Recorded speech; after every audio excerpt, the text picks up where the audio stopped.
ça, ce qui va t'arriver, ce qui viendra. Et c'est très important. À quoi Christ nous parle-t-il dans cette lettre? Chaque église avait une lettre précise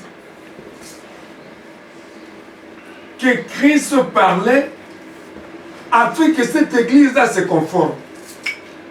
Et nous allons voir parmi les 7 lettres de cette église, chaque église avait sa conformité, son comportement, son agissement que le Seigneur dictait à Jean d'écrire.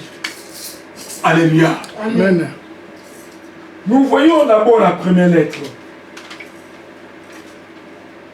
La première lettre, c'était à l'église de Smyrne. Jésus-Christ nous parle de la fidélité récompensée. Dans l'église de Smyrne, Christ a vu, il y avait la fidélité, mais cette fidélité doit être récompensée au dernier temps.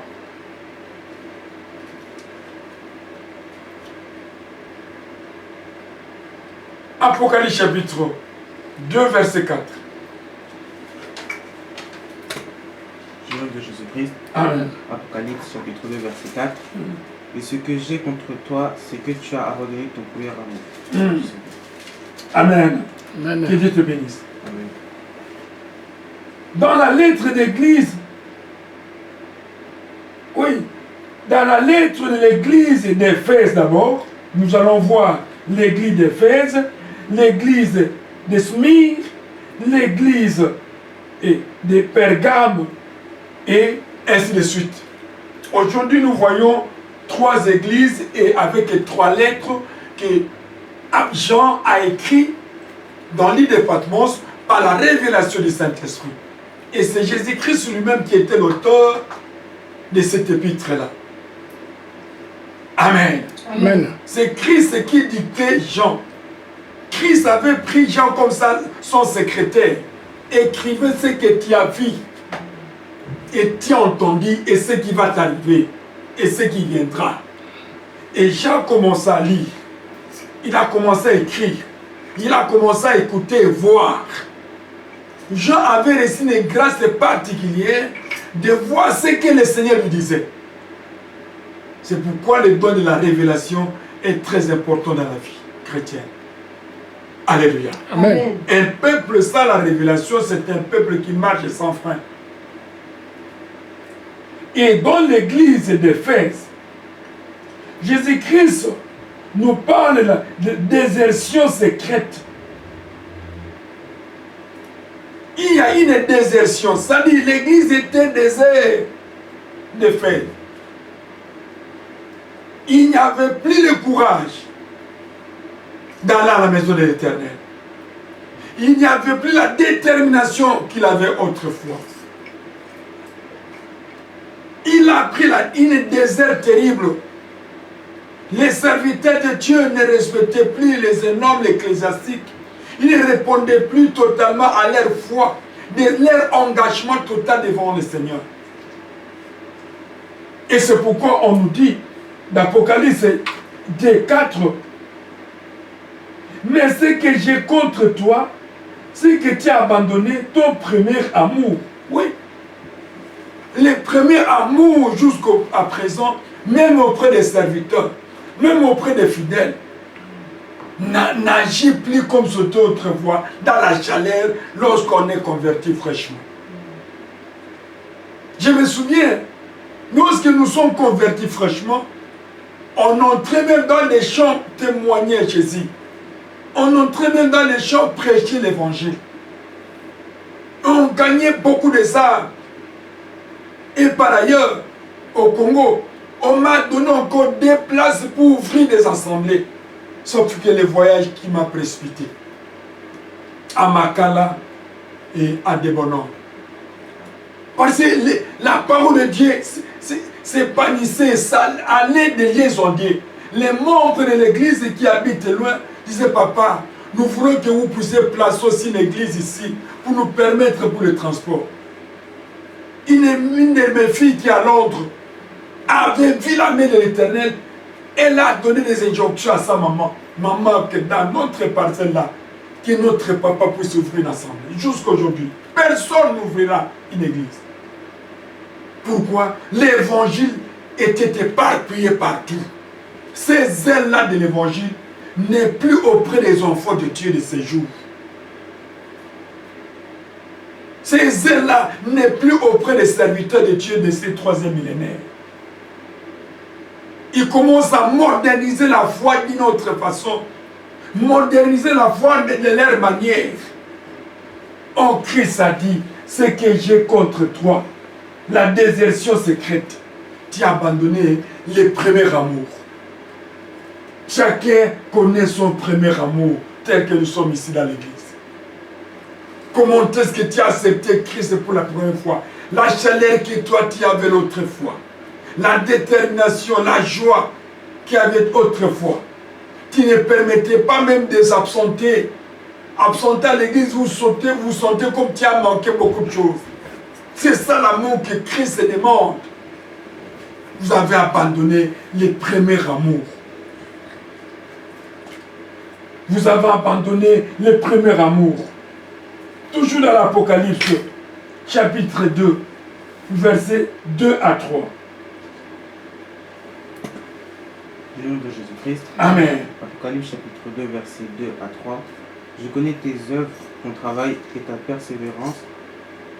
Je sais que tu ne peux supporter les méchants, que tu as éprouvé ceux qui se disent apôtres et qui ne le sont pas, et que tu les as trouvés menteurs, que tu as de la persévérance, que tu as souffert à cause de mon nom, et que tu ne t'es point lassé. Parole du Seigneur. Merci beaucoup, qu'il te bénisse. Amen. Mon fils. Je connais tes œuvres. Oui. Si Christ dit, il n'y a plus l'amour, il y a un désert, c'est qu'il connaît très bien les œuvres de chacun. Il connaît notre foi. Je connais tes œuvres. Je connais ton travail. Je connais ta persévérance. Je sais que tu ne peux supporter les méchants. Que tu as éprouvé ceux qui se disent apôtres et qui ne le sont pas. Oui. Et tu les as trouvés menteurs. Que tu as de la persévérance. Que tu as souffert à cause de mon nom. Et qui n'était point lassé. Oui, il y a des faux apôtres. Il y a vrais apôtres. D'ailleurs, vous connaissez, n'était la façon dont on a piraté mon compte. Vous devrez voir chronologiquement comment est-ce que j'ai démantelé les quintuples ministères. Il y a des faux apôtres, il y a des vrais apôtres. Des vrais apôtres, ce sont les gens qui se cantonnent tout le temps, de janvier à décembre, dans une seule église. Ils ne partent plus bâtir d'autres assemblées. Or, l'apôtre ne peut pas rester dans une église. Il doit marcher dans les assemblées qu'il a déjà bâties pour consolider l'église, former le peuple et continuer et bâtir d'autres assemblées nouvelles. Et faire sortir dans son ministère des serviteurs, des pasteurs, des évangélistes, des diacres, ainsi de suite. C'est un apôtre. Mais ce n'est pas des apôtres d'aujourd'hui qui demeurent seulement dans son église. Oh, je suis apôtre. Apôtre de janvier jusqu'à décembre, c'est lui-même qui prêche. Il se voit que oui, en dehors de lui, il n'y a pas d'autre serviteur qui peut susciter. Mais les vrais apôtres, lorsque vous baptisez l'église, vous formez, vous allez dans un autre dit. Vous laissez les autres continuer. Tu arrives à ce lieu-là, tu baptises, tu formes, tu laisses, tu parles. C'est ça un apôtre. C'est un pigeon voyageur dans l'évangile pour bâtir les églises partout dans le monde. Et c'est pourquoi Dieu dit, je connais tes œuvres. Je connais que tu ne peux pas supporter. Tu les as éprouvés, les autres sont des mauvais. Oui, avec la formation des enseignements que je vous donne, vous commencez à dénicher les vrais et les faux. Même à travers leur prédication, à travers les enseignements, il dit non, non, non, non, non, non. Il est en dehors de la parole. Voilà un enfant mire, un serviteur mire. Dans l'église d'Éphèse, on a vu une désertion. Ils ont fui, ils ont abandonné l'œuvre, ils ont abandonné la maison de l'Éternel pour se donner à d'autres choses. Deuxième église. Dans la lettre de l'église de Smyrne, Jésus-Christ parle de la fidélité récompensée. Une fidélité qui aura une récompense. La fidélité paye. Lorsque tu es fidèle à Dieu, Dieu sera fidèle et à l'heure d'avoir promesses qu'il a promis pour toi. La fidélité attire la bonté de Dieu dans la personne. La fidélité bouge le trône de Dieu afin que Dieu puisse s'appuyer à ses écritures saintes. La fidélité. Dans l'église de Smyrne, il n'y avait pas la fidélité. Apocalypse 2, chapitre 10. Monsieur peut nous lire. Nom de Jésus-Christ. Amen. Apocalypse 2, verset 10. Ne crains pas ce que tu vas souffrir. Voici le diable jettera quelques-uns de vous en prison, afin que vous soyez éprouvés, et vous aurez une tribulation de 10 jours. Sois fidèle jusqu'à la mort, et je te donnerai la couronne de vie. Parole du Seigneur. Amen. Amen. Et Dieu te bénisse, mon fils. Amen.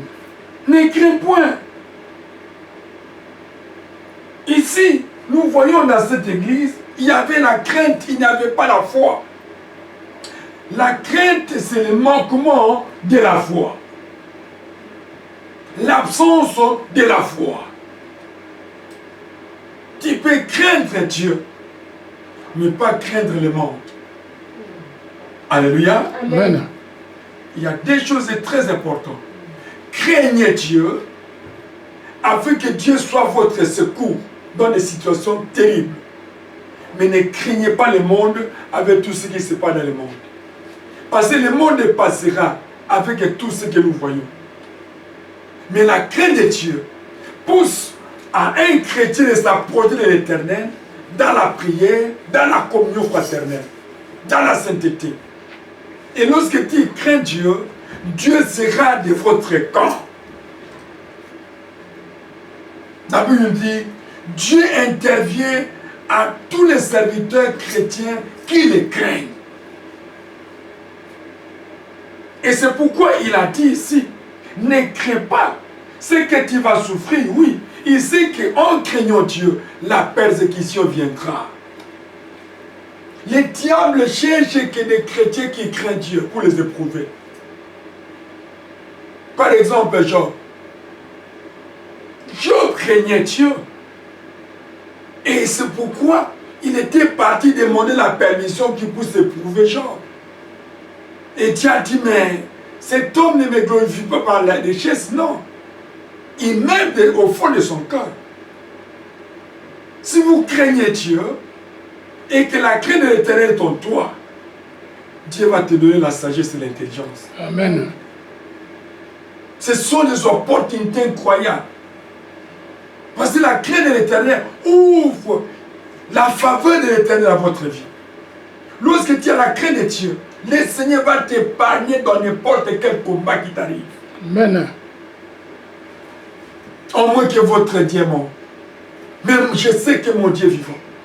Mais c'est Dieu que je vous prêche. Si vous les craignez, vous allez voir des miracles incontestables.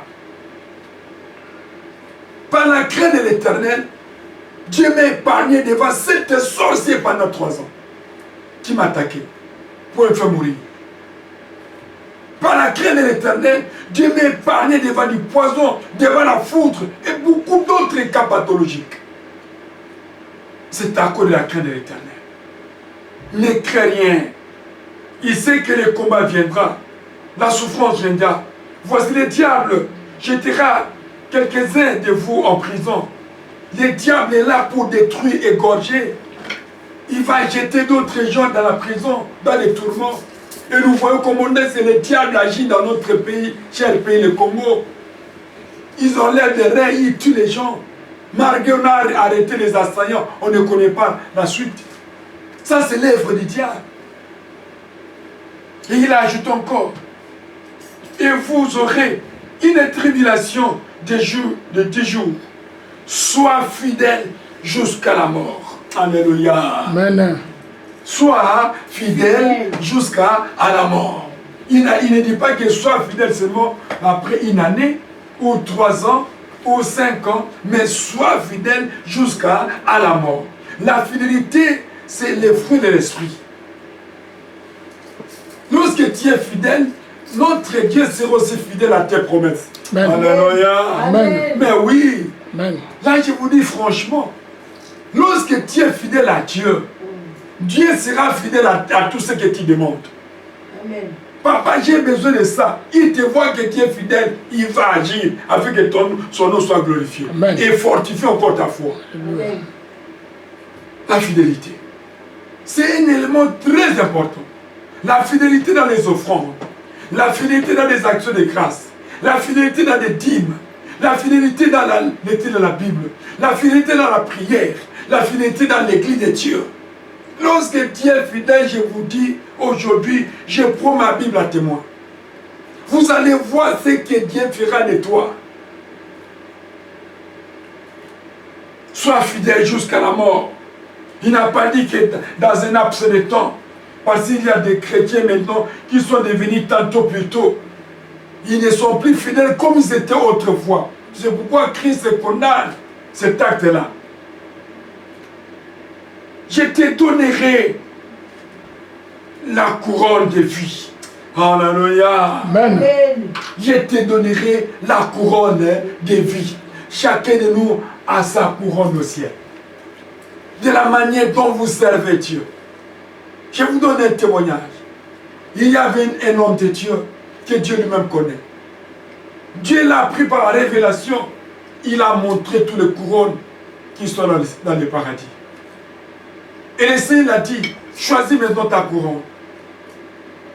Il est parti choisir une grande couronne parmi toutes les couronnes qui étaient là. Le Seigneur dit non, ce n'est pas ta couronne. Ah mais oui, parce que moi je suis archibishop. Je suis bishop. Je prêche beaucoup de ça. L'église est pleine. Je dois obtenir les grandes couronnes. Le Seigneur dit, niet, cette couronne ne t'appartient pas. Il a posé la question au Seigneur. Mais à qui appartient cette couronne grande? La grande couronne là. Il dit, merci pour la question. Le Seigneur dit, regarde dans ton église. Dieu l'a ouvert les yeux. Il a dit, tu vois cette maman qui se met tout au fond, qui est parfois déconsidérée par les gens. Cette couronne appartient à cette maman-là. Si tu fais des miracles, moi je t'utilise par ma puissance pour délivrer son peuple. Mon peuple, c'est qu'à cause de la prière de cette maman-là. Cette couronne appartient à cette maman-là. Et où est ma couronne? Dieu l'a montré, sa petite couronne là. Ah! L'homme de Dieu s'est révolté. Il a dit, mais ce n'est pas possible. Je ne peux pas avoir une petite couronne. Ah! Conduire une grande église, ce n'est pas qu'il y ait une grande couronne. Ce sont les bonnes œuvres et la fidélité que tu as devant le Seigneur. Amen. Alléluia. Amen. Il va te donner une très bonne récompense. Dieu croyait comme il conduit l'église assemblée. Il a beaucoup de âmes. Et ainsi de suite, il prêche très bien qu'il a la grande couronne. Non! C'est les œuvres qui vont t'accorder une grande couronne. Les bienfaits que tu fais ici, la fidélité que tu as dans son œuvre, dans les champs missionnaires, c'est ça ce qui te donnera la grande couronne. Amen, amen. Amen. Nous descendons. Romains chapitre 5, verset 3 à 5. Grâce, toi tu vas se préparer dans Actes des Apôtres, chapitre 9, verset 6. Merci, allez-y. du nom de Jésus-Christ. Amen. Romains chapitre 5, versets 3 à 5. Mm. Bien plus, nous nous glorifions même des afflictions, sachant que l'affliction produit la persévérance, la victoire dans l'épreuve,